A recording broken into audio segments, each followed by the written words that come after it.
Deep within the heart of Ontario's wild backcountry lies a place where maps start to fade and trails turn to whispers.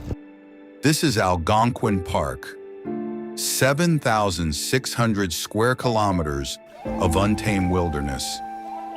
And hidden within its borders are lakes rumored to hold the holy grail of Canadian fishing. That's a beauty. Huge female. Giant brook trout. Look at that. There's a 20-inch native Algonquin brook trout. No records, no reports, just rumors. Stories passed between paddlers and old-timers sitting around roaring campfires. This is the Average Joe's fishing show, and this season we're headed off the beaten path, deep into the unknown, with nothing but canoes, cameras, and a dream. Look at that. No guides, no guarantees. Just us, the wilderness, and a chance, maybe, at the fish of a lifetime. This is season 1 of Algonquin Unknown. Brookies or bust. Look at that.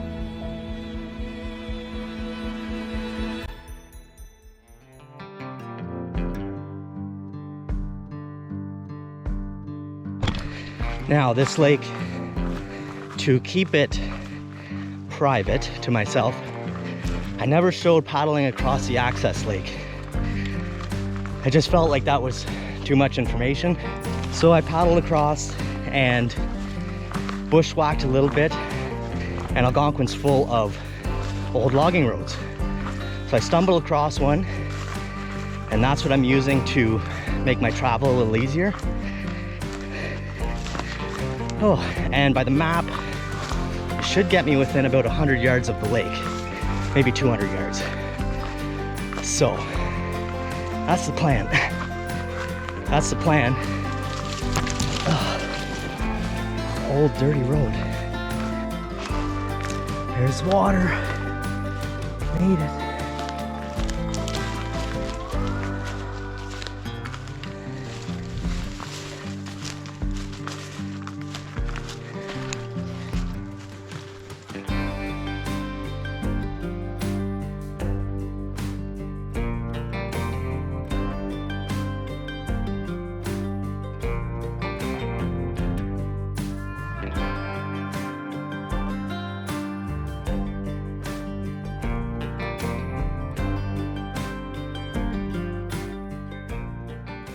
All right, found a nice little point here, little grassy spot where I can stand out and cast.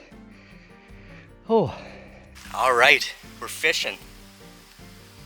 This little bay I'm in might not get too deep. We'll see.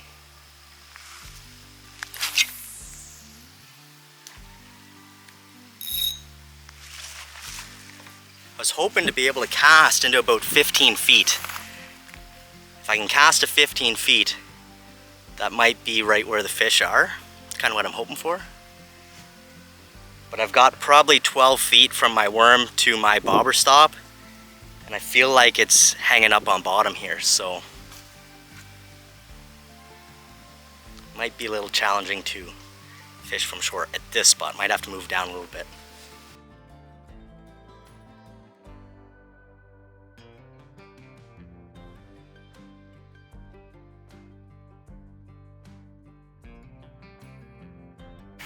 I was just greeted by 3 mergansers, so it's definitely a sign that there's fish in the lake or they wouldn't be here. But yeah, I might rig up something to cast with. I don't know if the worm is going to do it in this spot. I don't know if I can get out there far enough.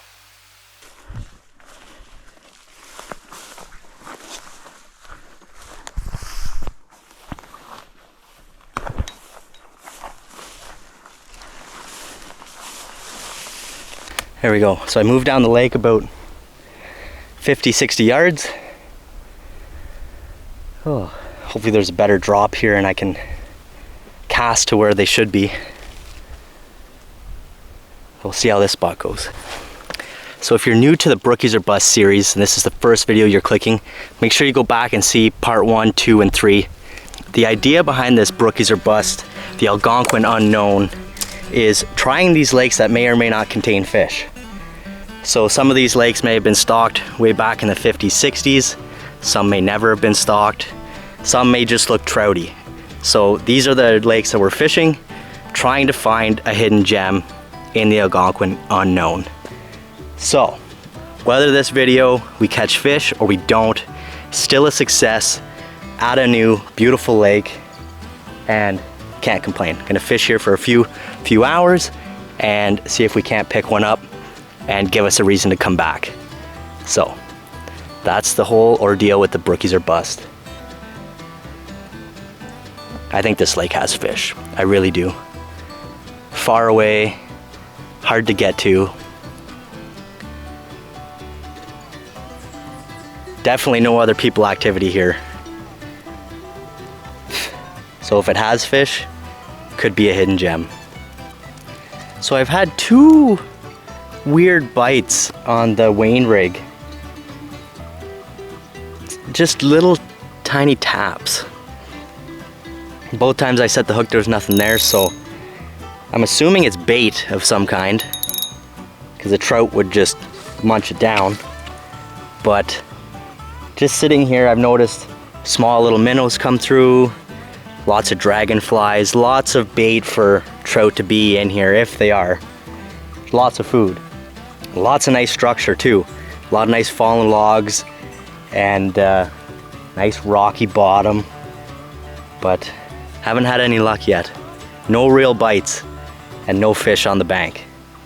I've also made a few casts with a heavy weaver grabber spoon and casted as far as I can go, which is basically half the lake, and let it sink all the way to bottom and then reel it in slow. Nothing on the casting. So I don't know what the deal is. Hard to say. If there's trout, they're just not wanting to really bite right now or what, but been here probably an hour and a half, 2 hours, slowly losing hope. But deep down, I do believe there is fish here. They just might take a little bit of work to get them. So here's the weaver grabber spoon that I've been casting. It's a 3/8 ounce, so you can really chuck it far. And that's teamed up with my Claris rod, my Sedona reel, 8-pound test, and man, I'd cast this thing a mile. Just wish I would tangle in with a nice trout. That's the dream. Before we go today, we get one. Come on. I have a good feeling, let's go. Kind of restricting myself, only fishing from shore. Some of you might be thinking, well, why wouldn't you have just brought a canoe and trolled it and fished it a little bit better? Such a small body of water that I can cast basically halfway across. You know, it might be 100, 150 yards wide. And I just didn't feel like there was really a need for it. But now that I'm here, it'd kind of be nice. I don't even know if the side I'm fishing is the deep side.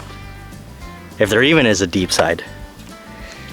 Maybe it's all 10 feet from shore. I'll never know. The nice thing about fall though is that the trout do come into shallow a lot more than they do in the summer. So being mid-September right now, you could get a feeding frenzy in 10, 12 feet, which is castable from shore. So that was kind of my intent, just kind of run into something like that. But if these fish are staged out in the deeper pockets, still in their summer mode, it's gonna be next to impossible to catch one. Maybe a small one that cruises into about 15 feet, which is probably what I can cast to. I'm guessing the end of my cast is 15 feet. With the Wayne rig, I have it about 8 feet, and then it takes about another 5 seconds, 6 seconds for that whole thing to sink to the bottom. So I'm guessing that's around 15 feet. But other than that, a judgment of depth, I really don't know. But yeah, like I said, if those trout are still out deep, you know, maybe this is all shallower and down here is deeper. Maybe that's where they are if they're still deep, but I feel like now we've had so many cold mornings and cold nights that you know, they should be feeding a little shallower. I really do believe that. I don't think it's impossible for me to catch one today. But the longer I'm here, the more I wish maybe I should have brought a canoe. All right, so I'm just sitting here. I have a Wayne rig out now. Kind of got a little gusty and blowing the bobber around, so cast out a Wayne rig kind of as far as I could get it. And now that I'm being kind of just quiet and sitting here, there's trout. Well, they might not be trout, but there's fish jumping or kind of rising, small fish, like 5-6 inch fish rising right here on the edge of the break. I can see where it drops off and they're cruising that edge, and every once in a while you'll hear a whoosh. So just need maybe one of them to bite and confirm whether or not they are trout and whether or not there's trout in this lake. Okay, so those little jumps that I was saying, I just had a trout come right into the shore, about a 10-incher. That was so cool. He was bunting the spoon in like a foot of water. I don't know what I'm gonna do. I gotta bring in a hook and a worm into shore. They're right in that shore. So all those little jumps, the ones I was saying before, I've confirmed trout. There was a 10-inch trout 6 feet from me, but I've confirmed trout. I've seen one, I've confirmed it. Not caught, but not a bust. It is a brookie. I just gotta catch one. Oh, it feels so good to come to a new lake, even though I didn't catch it, just to see one right here. Now I know there's trout, and whether or not I catch one today, I will be back. Oh, that's cool.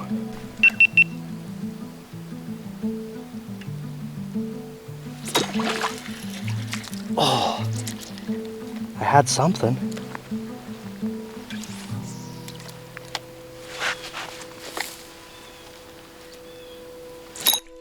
Got one. Oh, that was a trout. No. No. Oh, that was a trout. Oh, not a big one, like 10, 12 inches, but that was a trout. Oh, I would have got it on the had cam. Ah, come on. So I was trying to show the camera earlier. There's a really nice log down right in front of me, probably 12, 15 yards, and it's in about 6 feet of water. And I was thinking, man, that'd be a good spot for a trout. I just had another one come right into shore here, chasing my spoon, reeled in the bobber, started casting. That was a bit of a nicer one. Chased it right into shore. Man, I seen him coming from quite a ways out, and I was trying to get him. He wouldn't do it. And to find another hidden gem that isn't traveled, isn't pressured, even if these fish aren't that big, it's just awesome. Finding this spot for yourself.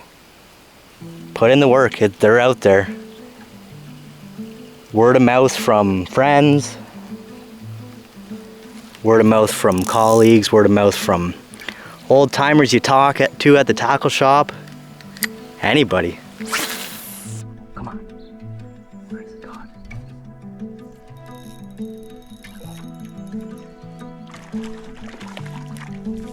Yes. Finally did it. I caught a beautiful little trout.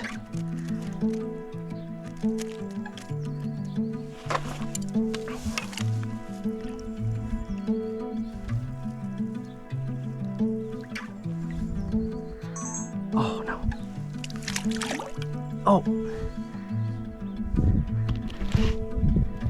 Well, he got out of the net, but a beautiful little trout. Finally caught one. Well, I finally caught one, and the battery died on the camera. So, wasn't a very big one, might have been about an 8-incher, but I think I got everything on the head cam. Yeah, caught one, confirmed in the net. Went to show the big camera to change the battery, and he was so small, he slipped through the holes on the net. So, but trout's a trout. But yes, that trout did drive the bobber under the water, so there might be a lot of minnows in and around where these trout are. Of course, they're in there feeding on the minnows. And yeah, so I'm getting, I think, little minnow bites, and then the odd time it's a trout. How awesome is it to come to a lake you've never been to before and catch a brook trout? Like, that's friggin' awesome. All natural brook trout in Algonquin. You can't beat it. Big or small, we love them all. Oh yeah, hopefully we tie into a nicer one. Get one about 16 inches. That'd be a beauty. Gives me hope that I can come back here, maybe in the spring, and catch a few nice ones. From what I've seen today, in the short amount of time I've been here, it seems like it's got decent numbers of small ones. I've probably seen, oh, I lost a trout, and I've seen 3 others, and I caught a trout. So that's 5 in a little flurry there in about 20 minutes. I seen 5. There was a jump right here. So I think it's kind of got decent numbers of small ones. Just my first judgment. Now, this lake here, I've done a little bit of research into thinking about that there's trout here. Few things. Inflowing water is a big one, or outflowing water. Well, if you have inflowing water, you're gonna have outflowing water. But this lake in particular has only an outlet, which means it's likely spring fed. Whether it's got an inflowing creek or if it's spring fed, those are all good tickets for trout. And another one is depth. Now this lake, I struggled with finding out how deep it is, assuming the size of the lake and that. I'm not guessing it hits more than about 25 feet. It's not a very big lake, very gradual hills around me. But there's enough distance between the shorelines that I figured it might have 20 to 25 feet. Another thing that really pushed me to this lake is it was word of mouth from a coworker of mine that said that he heard that there might be trout in there, which just gives you that little extra bit of confidence when you come to a lake that, hey, a friend of a friend said that he maybe got some in there. Didn't really say if it was good or bad, just said that he heard that there was fish, so that gave me the push to kind of come in here. And sure enough, there is. Now, does it have big ones? Don't know. Definitely has fish though. From what I've seen, it's about a 12-inch average, which isn't terrible. Like a little lake like this could be right polluted with 12 inches, and the time of year and being stuck on shore, I'm really only fishing this one spot. Trout are always cruising. Maybe they're relating to deep water more than I think they are still. And I got a few that came in shallow that were feeding. Great. But, oh, there's something going on here.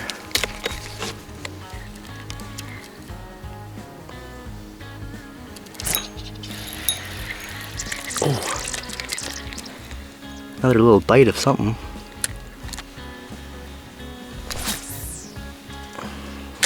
So hard to know, like I'm getting all these little bites. I don't know what they are. I don't know if they're trout, but I don't want them stealing my worm either.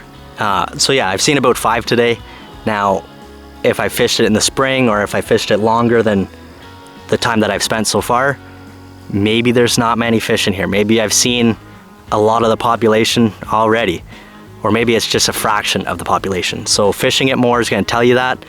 If I came in the spring and caught 15 right away, I'd be like, hey, if I get a couple more, 2 or 3, I'll have a little snack. But if I only got like 2 or 3 again, then it's probably a lake with lower numbers, but it definitely has fish. So regardless, it's a pretty awesome situation that picked a random lake, word of mouth, friend of a friend of a friend, come in here and there's fish. Now, getting an absolute mega slob 25-incher would be unreal, but I highly doubt it. But it's funny how I'm fishing them being the time of year. Like I'm only really casting 20 yards offshore with a bobber 5 feet down and a worm, and they're biting. So, you know, like I think I said before, maybe I'm targeting those smaller fish, the ones that are tighter to shore and the bigger ones are out deeper still. Yeah, it's really hard to say. I maybe made 50 casts, just got this rod and snapped it. So I think that's gonna end this one. It was a success, nonetheless. Big or small, love them all. But wild, natural, brook trout, Algonquin unknown, brookies are bust. Episode 4 was a brookie. So stay tuned. Should have about 2 more episodes after this one. Hope you guys enjoyed. Make sure you like, comment, subscribe. Stay tuned to the next one.